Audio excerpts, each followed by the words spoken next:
Bueno, yo creo que podemos empezar de una vez, pues el invitado es el profesor Rodolfo Casadiego Alzate, pues nos dará su relatoría el día de hoy. Entonces, adelante, profesor. Jordan, ¿te parece si esperamos 2 minuticos? Sí, no hay problema. Gracias.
Buenas noches a todos, ¿cómo están?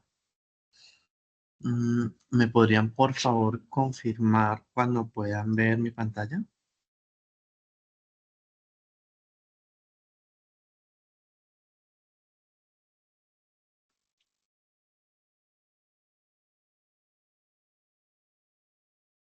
No, no, no se puede ver.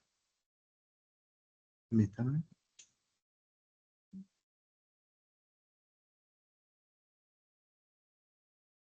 Ahora ¿Ya la sí. pueden? Sí, Listo, doctora, ahora sí. perfecto.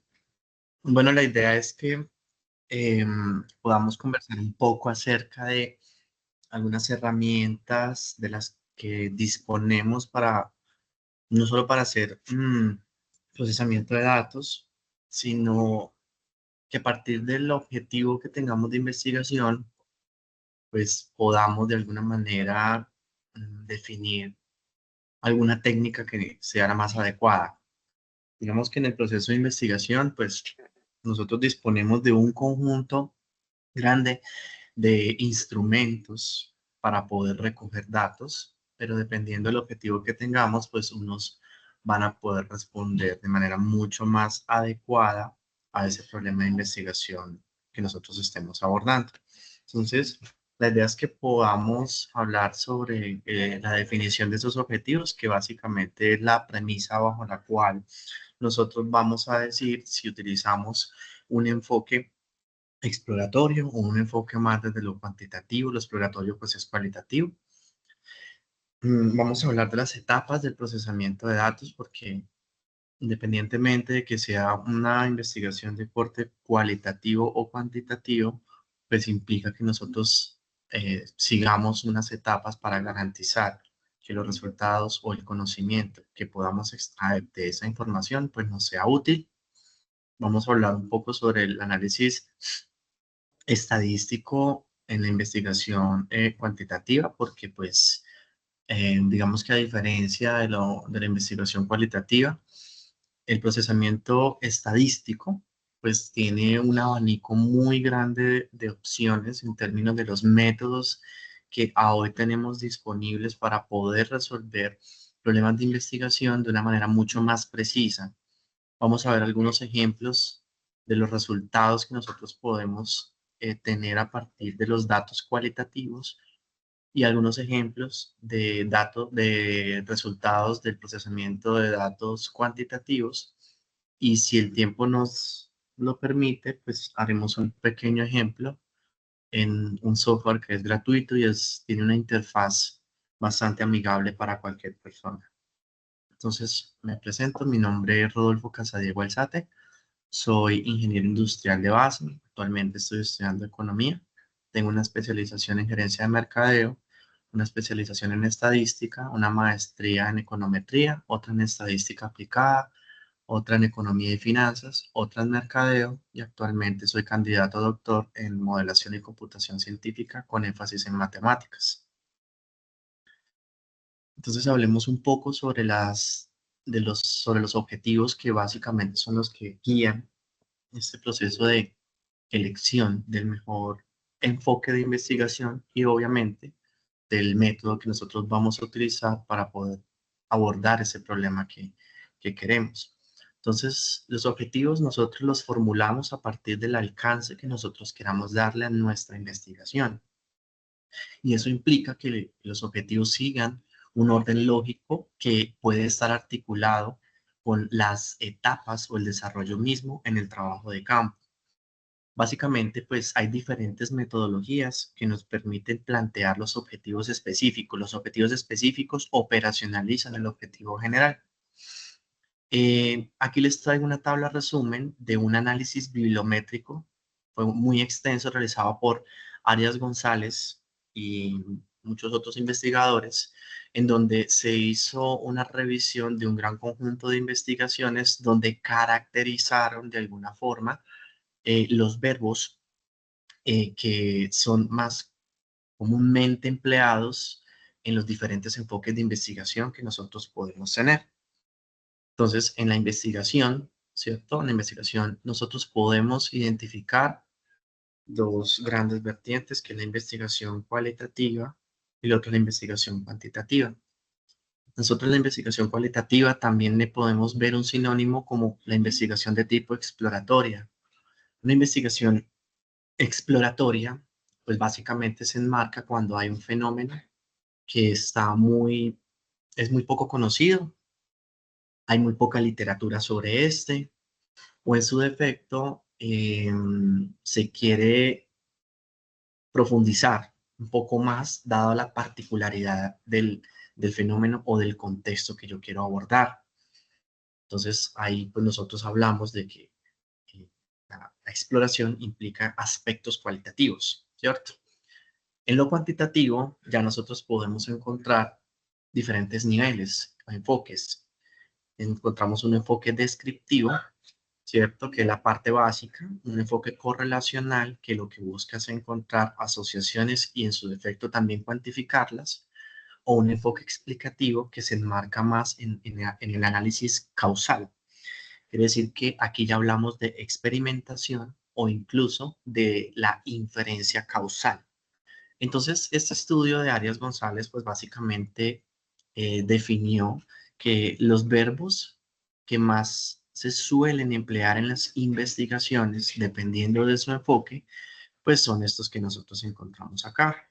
Por ejemplo, en lo exploratorio hablamos de analizar, hablamos de comprender, hablamos de definir, hablamos de indagar. En lo descriptivo hablamos de medir, hablamos de clasificar, hablamos de identificar. En lo correlacional, determinar, establecer, medir, valorar. En lo explicativo, comprender, determinar, establecer, explicar. Ahora bien, no es que un verbo sea exclusivo de un enfoque en particular, podemos encontrar un verbo en diferentes dimensiones, ¿cierto? Sobre todo en la parte de los objetivos específicos, pero el verbo sí tiene que ver en la parte cuantitativa con la elección de la técnica de procesamiento estadístico.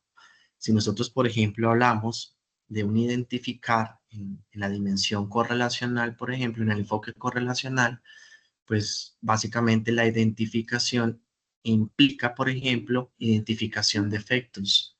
Es decir, qué relación y cuál es el valor, o sea, la cuantificación de esa relación entre variables. Entonces hablaríamos de una técnica inicial como una regresión, ¿cierto? Si ya nosotros, por ejemplo, queremos encontrar, identificar efectos de tipo causal, podríamos hablar de otros métodos mucho más robustos, se llaman métodos de segunda generación, como pueden ser las ecuaciones estructurales, entre otras cosas.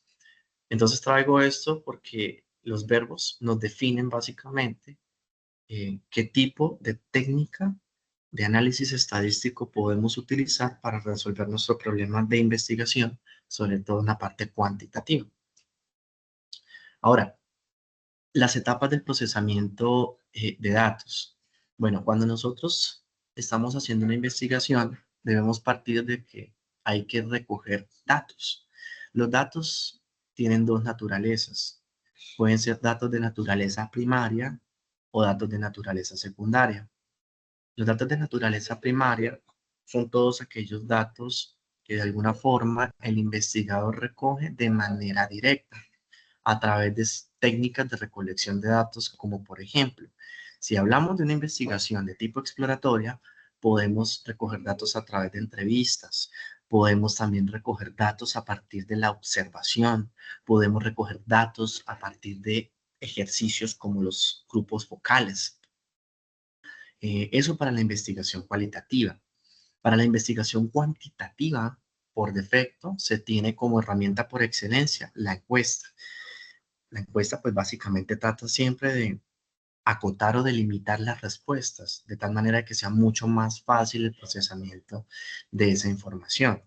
A diferencia de la investigación cualitativa, que tenemos la entrevista, la observación, los grupos focales, pues la mayor parte de esa información que nosotros muchas veces recogemos allí es de naturaleza no estructurada, es decir, textos. O en algunos casos, dependiendo del problema de investigación que tenemos, pues podemos también incluso tener acceso a dibujos, como son los grupos focales, si quiero identificar, por ejemplo, cualidades o aspectos que son repetitivos. En la misma, bueno, ya dentro de lo que es la antropología, nosotros pudiésemos incluso hasta hacer cartografía, que es, por ejemplo, de alguna manera diagramar recorridos, cosas así. Los datos secundarios son datos que de alguna forma están en repositorios. Repositorios como por ejemplo el DANE, que tiene muchísimos datos a disposición de cualquier persona, Banco de la República, Estatista, que es, digamos, como un ente internacional que se encarga de hacer estudios, sondeos en diferentes campos, sectores económicos y que también están a disposición. Algunos son gratuitos, otros sí son por pago. Y hay otro tipo de plataformas, incluso en lo que son organizaciones muy puntuales de turismo, cosas así que son a nivel local e incluso departamental e incluso nacional.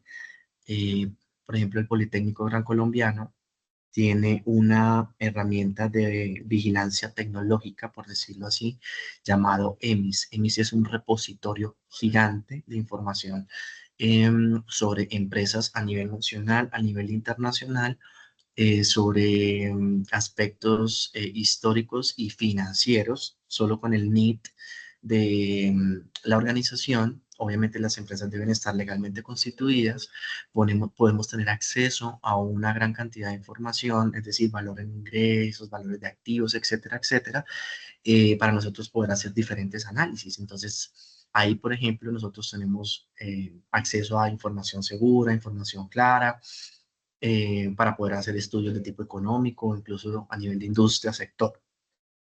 Entonces, lo importante en esta primera etapa, pues, es definir cuál es, cuál o cuáles técnicas de recolección de datos, pues, vamos a, digamos, a utilizar, a tener a disposición para resolver nuestro problema de investigación. Como todo proceso de investigación, pues necesita verificar que esos datos pues sean datos útiles y eso nos lleva a un ejercicio de limpieza.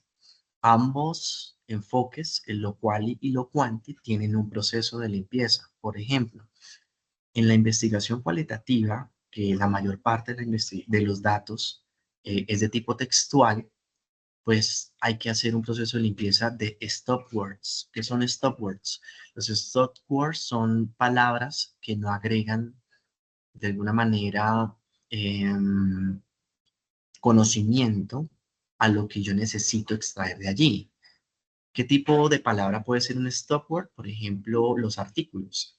En una frase, nosotros, por ejemplo, el perro es grande, ¿sí? Entonces, la idea principal de esa frase, ¿cuál es? El perro, ¿cierto? El perro como tal, grande, o sea, el animalito es grande.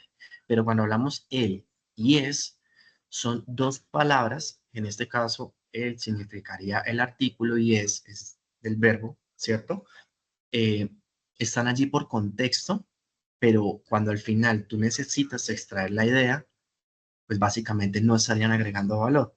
Entonces, en el procesamiento de datos cualitativos, sobre todo de datos textuales, es importante eliminar esos stop words. También es importante, dependiendo del objetivo que tengamos en el procesamiento de esos datos textuales, tener cuidado con el idioma, ¿no? Porque pues a veces nosotros adoptamos muchos anglicismos y obviamente cuando estamos procesando esos datos, algunos software, pues si nosotros definimos que el lenguaje base de procesamiento va a ser el español, pues algunas palabras no las va a reconocer. Entonces debemos tener mucho cuidado con esa premisa de si vamos o no a adoptar los anglicismos y en su defecto, cómo los vamos a transformar. Los elementos ortográficos, porque digamos que los software cuando están procesando datos en español es diferente a si yo los procesara en inglés. En inglés nosotros no vamos a encontrar entonaciones, en cambio en el español sí. Sin embargo, dependiendo de la herramienta que estemos usando, algunas herramientas pueden ser más robustas que otras. Y, por ejemplo, los que he tenido la oportunidad de trabajar, que es software libre, en este caso como RStudio, como Python, pues algunos paquetes tienen la limitación de que estas entonaciones no son reconocidas. Entonces lo que tenemos que hacer es un proceso de transformación de esas entonaciones para evitar que en el procesamiento pues, se pierda la palabra completa. Entonces uno hace ese proceso de limpieza eliminando precisamente eh, esas entonaciones como las tildes e incluso caracteres especiales, caracteres como las comas, el punto y coma, los slash, entre otras cosas. Porque no necesariamente la información no estructurada o de naturaleza cualitativa puede venir de un instrumento como entrevista, diario de campo, etcétera. Normalmente, pues, a hoy, con las redes sociales, por ejemplo, o con la información disponible en blogs digitales, pues ahí te encontramos mucha información y ahí se acostumbra a utilizar muchos emoticones que cuando uno los está procesando, pues básicamente son caracteres especiales. Y obviamente, pues dependiendo de qué tan allá debemos llegar en esos aspectos cualitativos, en la identificación de categorías o aspectos más profundos en ese análisis, pues reconocer los modismos, porque cuando estamos definiendo qué frases o elementos representarían una categoría o un tema dentro de ese análisis cualitativo, pues los modismos deberían entrar a tener un significado muy particular. En el caso de los aspectos de la investigación cuantitativa, hablamos de la imputación porque a veces cuando estamos recogiendo los datos, enviamos los formularios, las encuestas a través de enlaces y de pronto las personas olvidan responder o dejan pasar por alto algún ítem, alguna pregunta que esté allí. Entonces eso implica que vamos a tener valores faltantes. Entonces, cuando hacemos ese proceso de limpieza, implica que si el número de faltantes no es tan grave, podamos hacer el proceso de imputación. ¿Imputación qué significa? Vamos a asignar allí el valor faltante, pero no es una asignación arbitraria.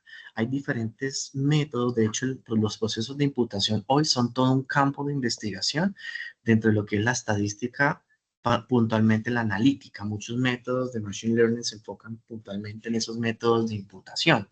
Hay métodos como imputación en frío, imputación en caliente, imputación en mediana, imputación por regresión, bueno, por vecinos cercanos, entre otras cosas. Hay diferentes propuestas. Como les digo, eso es un campo completo. Lo que uno debe garantizar es que en el proceso de imputación el valor que se vaya a asignar, pues debe ser un valor que en teoría tiene en cuenta un comportamiento similar a un a otro individuo que haya respondido con características similares, por supuesto, para poder, digamos, reflejar parte de ese comportamiento de los datos. Hacemos también el proceso de codificación. Si nosotros, por ejemplo, vamos a procesar datos en donde estoy yo analizando variables categóricas, por ejemplo, el género. Entonces la persona puede decir, bueno, me identifico como hombre, me identifico como mujer, y tenemos esos niveles de respuesta como texto, pues entonces nosotros para procesarlos, si el género es una variable que dentro del procesamiento estadístico se tiene que vincular, pues debemos codificarlo. Entonces podríamos decir, bueno, el hombre es 0, la mujer es 1, pero el 0 y el 1 no significa que haya una jerarquía entre ambos. Simplemente es una codificación numérica que yo la voy a introducir dentro de un modelo estadístico. Entonces eso hace parte del proceso de limpieza. Luego también vamos a hablar de la eliminación de variables. ¿Qué pasa? Nosotros cuando estamos haciendo investigaciones cuantitativas, pues definimos ciertas variables que queremos procesar. Sin embargo, a veces nos encontramos con dificultades y es que pueden haber variables donde muchas personas no respondieron. ¿Sí? Entonces, si nosotros encontramos que es más las personas que dejan de responder la variable que el número de respuestas que tenemos, pues muchas veces se puede optar por la eliminación de esas variables, ¿sí? A menos de que de alguna manera, digamos que esa variable sí o sí es imprescindible porque en los antecedentes o en la literatura dice que hay que analizarla, entonces uno empieza a ver si se puede o no se pueden imputar algunos datos, es decir, no todos, no todas las respuestas, sacrificando tamaño muestral. Es decir, tenemos 300 personas que respondieron y por ahí más o menos 150, la mitad no respondió en una variable. Podríamos decir que llegaríamos a imputar hasta 20, 30 respuestas en esa variable sacrificando tamaño muestral. Entonces llegaríamos a un 200, a un 250 y no contemplaríamos los otros. Pero eso ya es un proceso de discusión a nivel de investigadores. Y finalmente, la unificación también hace parte del proceso de limpieza en lo cuantitativo, porque muchas veces hay ciertas variables donde nosotros las dejamos como pregunta abierta. Es decir, le decimos, díganos su edad. Entonces las personas pueden poner 23, 23 con punto, 23 años, escribiendo la palabra años, y así con muchas otras variables. Entonces eso nos lleva a que de alguna manera, si yo necesito esa variable como un número entero, pues yo tenga que unificar. Entonces, unificar implica eliminar caracteres especiales, eliminar espacios, eliminar palabras y únicamente dejar el número como tal. Cuando ya estamos seguros de que la base, ya sea de datos no estructurados como textos o de datos cuantitativos que vienen a partir de la encuesta, pasamos al ejercicio de exploración. Bueno, el ejercicio de exploración en lo cuantitativo se concibe de manera diferente a lo quali, ¿no? En lo cuantitativo, la exploración implica la identificación de la distribución. ¿Qué significa la identificación de la distribución? Dependiendo de cuál sea mi objetivo, yo necesito comprender la naturaleza de la variable o de las variables de interés, porque las variables tienen, para yo poderlas estudiar, necesitan definirse algo que se llama el escalamiento. Entonces, a partir del escalamiento, yo tengo unos modelos estadísticos puntuales para poder analizar esas variables como tal. E incluso, si yo voy a hacer ejercicios, análisis con herramientas cuantitativas que tienen una dimensión exploratoria sin que sea cualitativo, también necesita comprender esa naturaleza de las variables. Entonces nosotros vamos a encontrar igual variables categóricas, variables que son cuantitativas. Categóricas, algunos les dicen variables cualitativas, pero pues realmente uno los llama categóricos porque pues son niveles de respuesta, como por ejemplo hombre o mujer, por ejemplo nivel socioeconómico, etc. También podemos en lo cuantitativo identificar relaciones. Normalmente cuando hacemos la identificación de las relaciones, lo hacemos desde dos dimensiones. Desde la dimensión gráfica, donde podemos utilizar gráficos bivariados, como pueden ser los gráficos de dispersión, como pueden ser gráficos de caja combinados, entre otras cosas. Pero ya podemos llegar al análisis a cuantificar esa relación a partir de aspectos como el análisis de correlación. Entonces vamos a encontrar diferentes tipos de correlaciones. Si son variables métricas, pues hablamos de una correlación de Pearson. Si son variables categóricas ordinales, ¿sí? O sea que hay jerarquías entre ellas como el nivel socioeconómico, vamos a hablar de correlación de Spearman. Ahora, si yo ya voy a mezclar correlaciones entre lo que son variables métricas con variables categóricas, sean nominales o ordinales, pues ya hablaríamos de otro tipo de correlaciones, correlaciones policóricas, correlaciones tetracóricas, entre otras cosas. Entonces, la cuantificación de esa relación se puede hacer a través de eso. O también existen pruebas paramétricas y pruebas no paramétricas. Sí, esas pruebas, pues de alguna manera nos ayudan a definir asociación entre variables, donde muchas veces las correlaciones posiblemente no nos ayuden a responder eso que nosotros nos estemos planteando. Dentro de lo cuantitativo, también el ejercicio exploratorio implica una identificación de valores atípicos.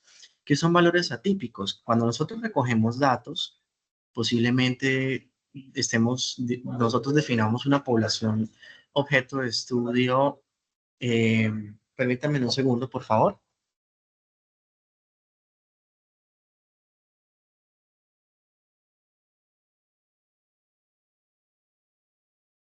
Entonces, nosotros podemos encontrar que yo estoy interesado en estudiar personas de nivel socioeconómico 3.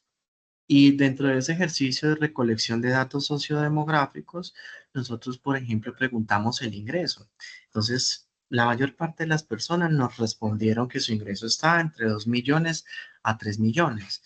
Pero resulta que por allá unas 2 o 3 personas respondieron que se ganaban 10, otro 15 millones, otro 20 millones. Quiere decir que esas personas que nos respondieron a esos valores tan altos son valores atípicos. En la literatura también se les conoce como outliers.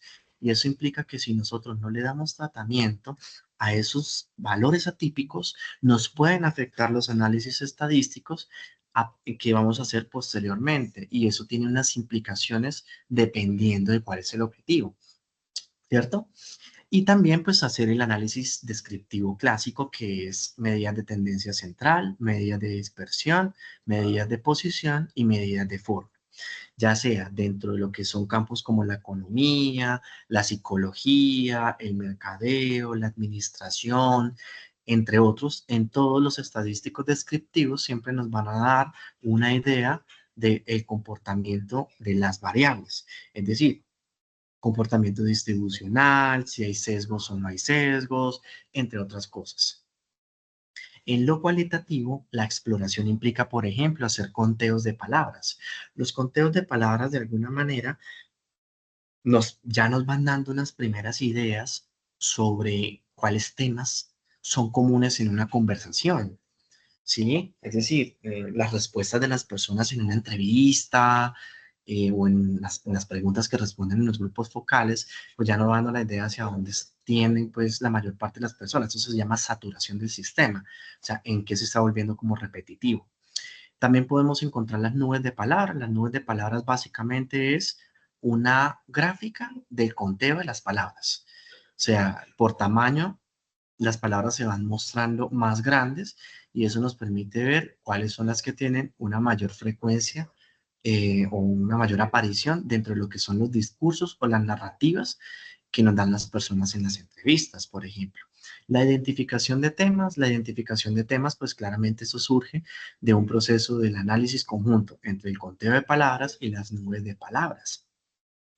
Y pues también pues ya podemos nosotros, dependiendo del software que estemos utilizando, hacer un ejercicio de identificación de categorías de análisis que hacemos posteriormente un contraste con la literatura. Entonces, si nosotros estamos utilizando softwares como NVivo, Atlas T, entre otros, nosotros podemos definir que hay un cierto conjunto de palabras que se articulan para definir una categoría de análisis. Resulta que en el análisis de datos textuales, cuando hablamos de una sola palabra, se le denomina token. Después de una palabra, hablamos siempre de algo que se llaman n-gramas. Entonces, si son dos palabras seguidas, bigramas. Si son tres, trigramas, y de ahí en adelante ya solo se le denomina n-gramas. Entonces, la identificación de las categorías se da a partir de n-gramas, es decir, la secuencia de tres o más palabras que se vuelve repetitivo en los discursos o las narrativas que las personas están dando a partir de los diferentes instrumentos de recolección. Cuando ya nosotros entonces hacemos esta primera exploración, ahí sí definimos qué es lo que queremos hacer. Entonces, desde la perspectiva cualitativa, podríamos nosotros decir, bueno, ¿será que los discursos están relacionados? ¿Qué quiere decir? Hay asociación entre lo que dice un grupo de personas frente a otra. Entonces, ahí podemos hablar de un análisis de asociación entre palabras. Esa asociación, al igual que en lo cuantitativo, puede ser a nivel gráfico y también puede ser a nivel cuantitativo. A nivel cuantitativo podemos hablar del análisis de correlación entre palabras. Sin embargo, la correlación desde los datos textuales no es la misma correlación desde los datos en el enfoque cuantitativo. ¿Por qué? Porque en el enfoque cuantitativo la correlación va desde -1, pasando por el 0, hasta +1, pues hasta +1. En el análisis de textos, la correlación únicamente se va a mover entre el 0 y el 1, siempre sobre valores positivos, ¿vale? Ahora, en en el análisis cualitativo hoy también se pueden incluir otros aspectos que pues se han venido desarrollando dentro de lo que es la analítica de datos, y es, por ejemplo, el análisis de las emociones e incluso el análisis de sentimientos. ¿Eso qué quiere decir? Que el análisis de los datos textuales son a partir de palabras a las cuales ya se le han eliminado caracteres especiales, ya se le han eliminado stop words. Entonces, lo que se hace es, los software es tratar de agarrar las palabras y asociarlas a una emoción. Ese análisis de emociones y sentimientos pues surgió de una gran investigación en Canadá donde, digamos, se le preguntó a un conjunto muy grande de personas. Como saltando. ¿Hola? Ok. Entonces, se le preguntó a un conjunto muy grande de personas sobre qué palabra asociaba a un conjunto de emociones. Normalmente uno cuando trabaja con emociones habla de 8 emociones. Entonces, de ahí fue donde se surgió esa propuesta de que hay ciertas emociones asociadas a unas palabras y pueden haber solamente dos sentimientos, un sentimiento positivo, un sentimiento negativo. Entonces, el sentimiento positivo surge de la suma de las frecuencias de las emociones positivas y el sentimiento negativo, pues de la suma de las frecuencias de las emociones negativas. E incluso ya, incluyendo técnicas de Machine Learning, ya podemos hablar de ejemplos como estudios que se enfocan en la predicción de temas. Estos elementos de predicción de temas están más asociados, por ejemplo, cuando uno trata de abarcar intención de voto en aspectos de tipo político. En lo cuantitativo, pues ya tendríamos que hablar nosotros básicamente de tres grandes ramas que serían la aplicación de técnicas de dependencia, la aplicación de técnicas de interdependencia o en su defecto aplicación de técnicas de Machine Learning. Pues las técnicas de Machine Learning es todo un mundo aparte donde encontramos de alguna manera algoritmos y funciones de reducción de costos de procesamiento computacional, eh, modelos para hacer predicciones, entre otras cosas. Entonces, pues ya en la parte cuantitativa, dependiendo de cuál sea nuestro interés, pues optamos por un conjunto de herramientas. No sé si hasta el momento tengan alguna duda con lo que he comentado.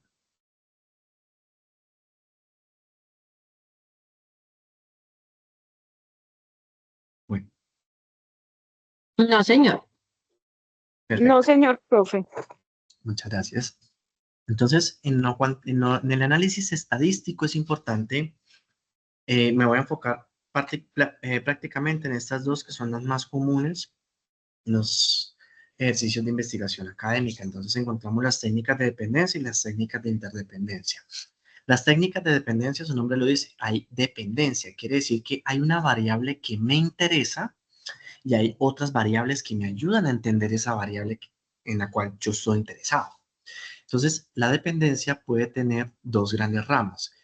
Hay varias relaciones de dependencia o una sola relación de dependencia. Entonces, empecemos con una sola relación. Entonces, si hay una sola relación de dependencia, podemos tener una sola variable dependiente. Entonces, esa sola variable dependiente puede tener dos naturalezas, una naturaleza métrica o una variable numérica, o naturaleza no métrica, que es una variable categórica.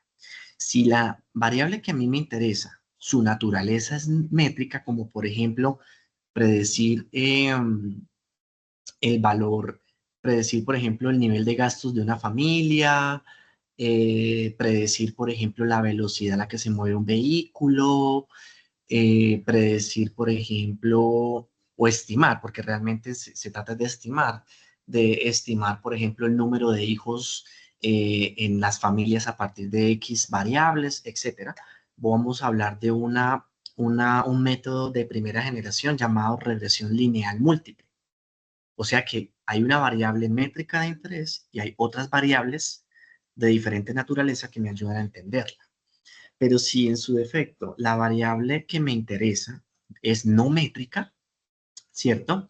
Entonces hablamos de que yo puedo utilizar dos técnicas, el análisis discriminante y la regresión con variable dependiente limitada.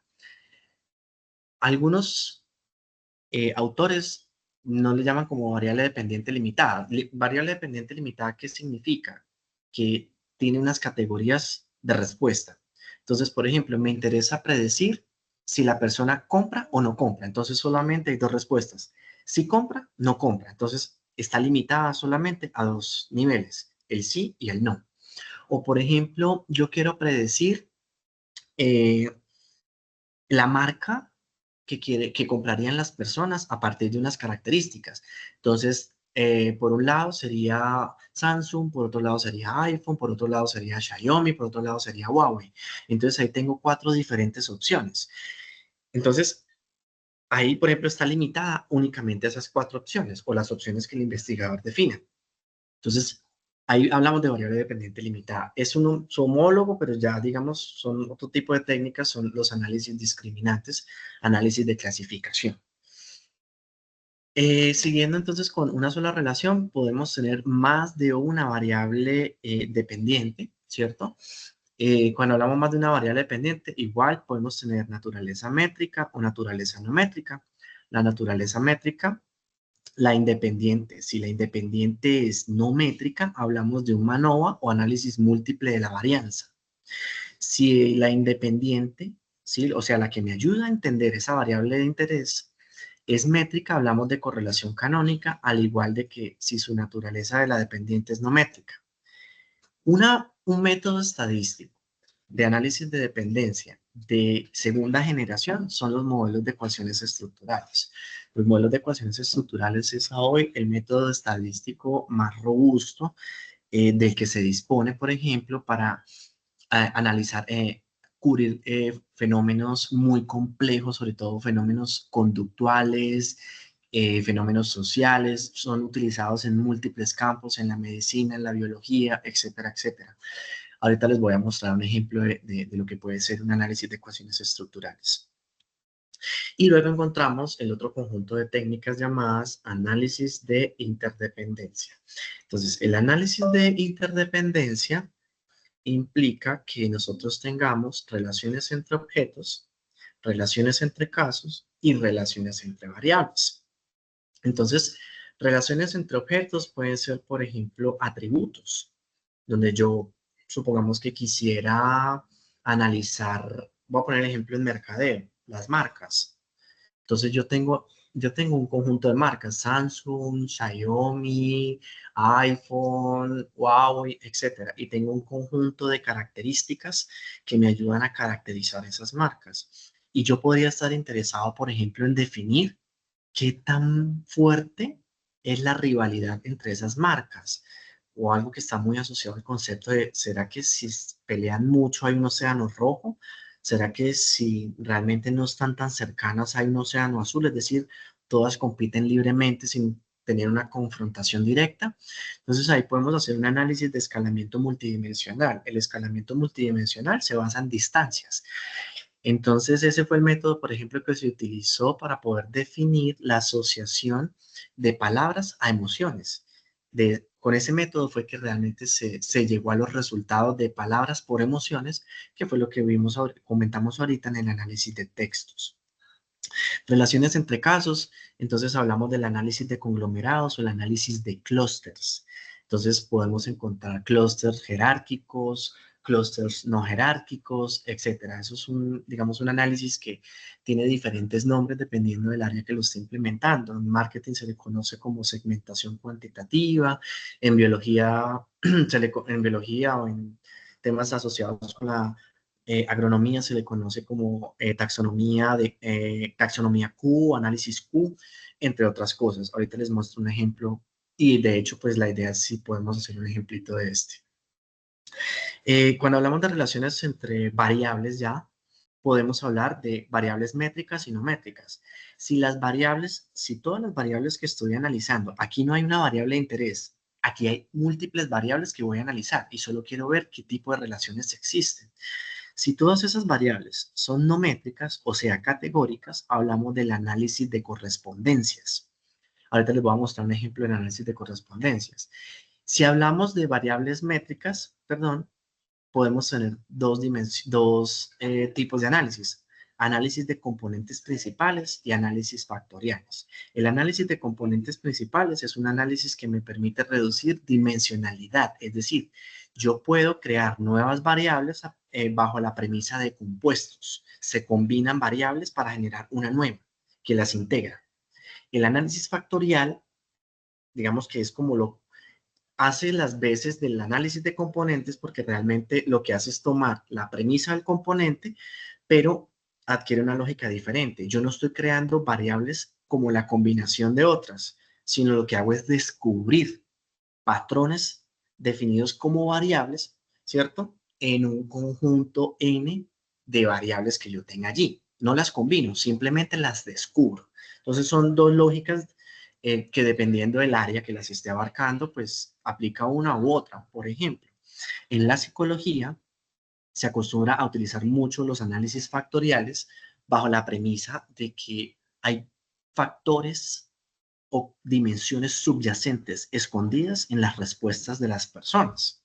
Por ejemplo, en management, nosotros podríamos decir de que hay un conjunto de variables que se combinan y generan indicadores. Por ejemplo, indicadores económicos, indicadores de calidad de vida, que se definen a partir de valores puntuales en ciertas variables. Entonces, esos son, digamos, como la diferenciación entre las técnicas de dependencia y las técnicas de interdependencia. Las técnicas de interdependencia, por ejemplo, resuelven problemas asociados a exploración de datos en los estudios cuantitativos. Estoy descubriendo grupos, estoy descubriendo dimensiones o creando dimensiones. Estoy, por ejemplo, identificando asociaciones de atributos. En cambio, las de acá ya sí son más de tipo concluyente, el efecto de ciertas variables sobre una de interés. Este, por ejemplo, obedece a un análisis de conteo de palabras. Estos son ejemplos de procesamiento quali. Entonces, aquí encontramos N, que significa el número de veces que aparece la palabra en las narrativas o en las respuestas que están dando las personas ante una entrevista. Aquí también podemos encontrar nubes de palabras. Las nubes de palabras, pues como les decía ahorita, dependiendo del tamaño implica una mayor frecuencia. Básicamente es volver un gráfico mucho más fácil de leer que estos que están aquí. Ya con eso uno se puede ir dando la idea de qué temas pueden haber subyacentes. Este es, por ejemplo, un análisis de similitud entre palabras. Si ustedes se dan cuenta, esto es un gráfico de dispersión, donde de alguna forma yo podría tener la persona 1 en el eje Y, la persona 2 en el eje X, o podríamos tener respuestas del grupo 1, respuestas del grupo 2. Y lo que estamos haciendo es agarrar los tokens, porque son palabras individuales, y hacer un contraste. Esta línea que ustedes están viendo en la mitad es una línea que parte el cuadrado en dos zonas. Básicamente es una línea que vuelve estos dos triángulos rectángulos. ¿Qué implica? Que todo lo que esté sobre la línea, todas las palabritas que estén sobre la línea son las palabras de mayor frecuencia comunes. Es decir, nos muestra el grado de similitud entre lo que habla, por ejemplo, la persona 1 o la persona 2, o lo que responde el grupo 1 y responde el grupo 2. Es básicamente como la premisa de que refleja lo mejor de ambas cosas, y refleja lo mejor significa los temas comunes. Aquí podemos encontrar ejemplos del análisis de sentimientos. El análisis de sentimientos puede ser de alguna manera simple como un gráfico de barras, o incluso se puede convertir a un análisis temporal donde usted puede de alguna manera ver la evolución del sentimiento a lo largo de las narrativas de las personas que yo estoy estudiando. Entonces, pues dependiendo de cuál sea nuestro objetivo, podemos optar por uno u otro. Normalmente, pues uno muestra los dos. Finalmente, pues en la parte cualitativa está más asociado a la predicción de temas, es decir, se analiza la frecuencia de ciertas palabras dentro de las narrativas. Obviamente, pues aquí estamos analizando discursos, y eso de alguna manera, al ver gráficos de dispersión en esas respuestas en diferentes momentos, podríamos nosotros generar estas líneas que aparecen así como en la mitad de la nube de puntos, se llaman líneas de ajuste, están asociadas a regresiones. En este caso, como son curvas, no son regresiones lineales, podríamos hablar de que pueden ser regresiones polinómicas, o sea, eh, digamos, funciones cuadráticas, o en su defecto, estas que son así, se les denomina ajustes locales. Entonces lo es lineal o lo es cuadrático, que eso ya obedece más al campo de la analítica predictiva. Entonces, dependiendo de si la nube de puntos, por ejemplo, en este caso, perdón, eh, podríamos nosotros decir cuál es la cantidad de veces que se podría repetir, o la frecuencia en la que se podría repetir esa palabra en diferentes periodos, porque cuando uno hace predicción en función del tiempo, el tiempo se vuelve en periodos. Entonces podríamos agarrar cada año y decir periodo 1, periodo 2, periodo 3 debe ser consecutivo, y de alguna manera los periodos que no tengamos simplemente vamos agregando el número consecutivo para poder predecir cuántas veces va a aparecer. En la parte cuantitativa, aquí pueden ver un ejemplo de clúster no jerárquico, donde se está de alguna manera analizando los grupos existentes bajo dos variables, que son el ingreso anual y el puntaje, creo que es de gastos, si no estoy mal. Entonces, básicamente, lo que intentamos es ver el grado de asociación o de uniformidad que existe en los diferentes grupos. Cuando uno hace análisis de clúster, en este caso eso es un clúster no jerárquico, pues uno trata de que los grupos formados no se superpongan, es decir, que los puntos rojos estén completamente separados de los azules, de los verdes, de los fucsia, y así sucesivamente. No deberían estar mezclados para garantizar de que los grupos creados eh, sean eficientes. Eso tiene diferentes métricas. Este es un ejemplo del análisis de correspondencias, que al igual que el análisis de clúster, son técnicas de interdependencia. Yo no tengo una variable de interés, simplemente quiero analizar las diferentes asociaciones que pueden haber entre las variables. Entonces, en este caso, aquí vemos dos dimensiones. La dimensión 1 está explicando el 51.3% de la información, la dimensión 2, 24.2%. Lo que está en azul son marcas, lo que está en rojo pues son atributos. De alguna manera, pues debido al grado de proximidad existente entre la marca y el atributo, podríamos decir que es la forma como se está asociando o las personas asocian a esa marca. Entonces, el análisis de correspondencias básicamente se usa es para el proceso de caracterización, solo de variables de naturaleza no métrica. Esta es la técnica de segunda generación que les comentaba ahorita, donde yo tengo múltiples relaciones de dependencia, que es un modelo de ecuaciones estructurales. Son los modelos dentro de la parte estadística, digamos, más top que hay, porque es una mezcla entre lo que son elementos relacionados con la psicometría, elementos relacionados con la econometría y obviamente pues en el marco del digamos, del fenómeno que yo estoy estudiando, si estoy en marketing, si estoy en management, si estoy dentro de la biología, si estoy dentro de la medicina, es una herramienta muy versátil que tiene diferentes, digamos, formas de abordarlo. Entonces hay una teoría que se basa en varianza, hay otra teoría que se basa en covarianza, hay otra teoría que se basa en estadística bayesiana, etcétera, etcétera. Entonces es una herramienta que hoy es demasiado robusta, es muy avanzada y que obviamente pues nos va a permitir resolver múltiples problemas dentro de lo que es nuestra investigación. Al ser una técnica que analiza múltiples relaciones de dependencia, quiere decir que podemos abarcar y contrastar varias hipótesis al tiempo. No sé si tengan alguna duda respecto a estos elementos que he comentado. No, profe, no, señor. Si tienen dudas, pueden levantar la mano para darles la palabra.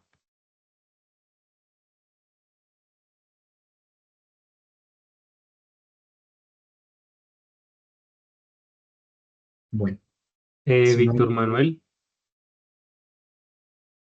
Gracias, buenas noches, ingeniero. Una preguntita, bueno, no sé cómo llamarlos, esos métodos que exponían, también los usan mucho, por ejemplo, para el tema de las encuestas de candidatos políticos y eso, solamente, no sé de eso, pues quería preguntar. Gracias. bueno, depende, ¿no? Cuando yo estoy analizando, por ejemplo, intención de voto, yo podría hablar de si mi interés es saber si la gente a partir de sus características, es decir, nivel socioeconómico, edad, género, rango salarial, podría votar por mí o no, o podría votar, por ejemplo, por mi partido. Entonces mi variable de respuesta sería sí o no, o si yo quiero saber qué tipo de personas, o a partir de las personas a las cuales yo le he consultado, cuál es su propensión o su inclinación a votar por un partido político en particular. Entonces podríamos utilizar, por ejemplo, una variable de respuesta dependiente limitada, sea acotada en dos, sí o no, o sea acotada en varias que podría ser un partido político como Centro Democrático, como Pacto Histórico, no recuerdo. Bueno, los diferentes partidos políticos que pueden tener. Entonces ahí podríamos utilizar, por ejemplo, una técnica de análisis de dependencia. Si yo, por ejemplo, quisiera o podría estar interesado en cuáles podrían ser las emociones y sentimientos subyacentes en los discursos de los diferentes políticos que se están presentando para la presidencia, entonces yo podría aplicar un análisis de sentimientos, donde primero pues haría todo el proceso de limpieza y depuración e identificaría las emociones. Eso depende de en qué es lo que tú estés interesado, ¿no? Ya pues dependiendo de qué es lo que realmente estás buscando, o qué problema estás abordando, pues todas las técnicas que hay acá, de hecho aquí solo traje algunas, hay muchas hoy las herramientas de las cuales disponemos nosotros para hacer procesamiento de datos, pues es un abanico muy grande de posibilidades, tú puedes hacer de todo. Entonces sí se puede utilizar en el contexto político y en cualquier contexto que tú quieras. eh, Sandra Milena, creo que levantó la mano. Sí, señor, buenas noches. Bueno, Quería preguntar si debo tener algún criterio para utilizar datos secundarios.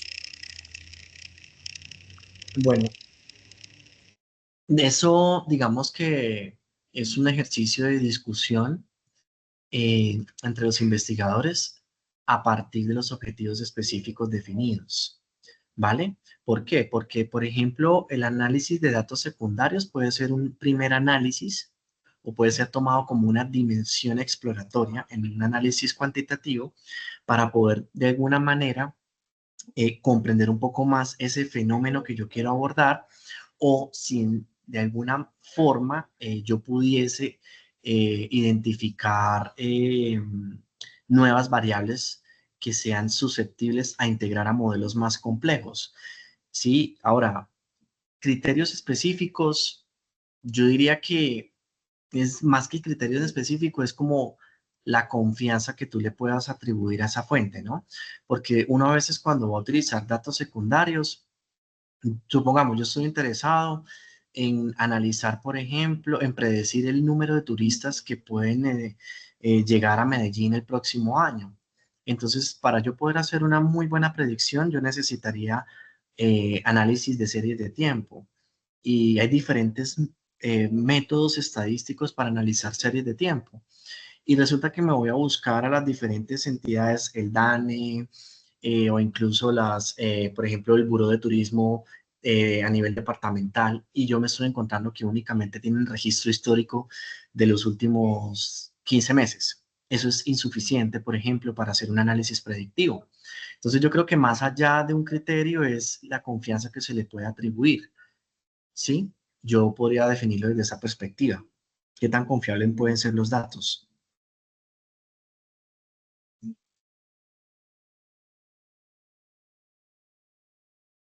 No sé si haya otra. Pues bueno, creo que nadie más levantó la mano. Pues si quieren podemos dar fin a la sesión del día de hoy. Pues muchísimas gracias a todos ustedes y muchísimas gracias, profesor, por por su charla. Estuvo muy interesante. Entonces también para invitarlos a que se conecten todos los jueves a la misma hora para más jueves de aulas abiertas o jueves de investigación. Y no olviden pues llenar o diligenciar el enlace de asistencia. Y con esto terminamos. Muchísimas gracias y hasta luego. Gracias. Profe, hola. Profe, Hola. sí, ¿me indicas por favor cuál es el tema de hoy para el registro de asistencia? El tema de hoy. Sí, pues que he registrado como jueves de investigación, pero el tema específicamente lo pongo así o cómo se diligencia en el registro. No, eso se les envió a cada uno un correo donde decía el tema, esto es proceso de análisis para la investigación. Ok, muchas gracias. Listo. Hasta luego, gracias. Y eso se debe al túnel de la transmisión, que es muy... Pero me gustó que el diseño de las uñas hace que no haya un poco grande y después de tamaño. Y de la distancia con las rodillas, los pies y en la cabeza.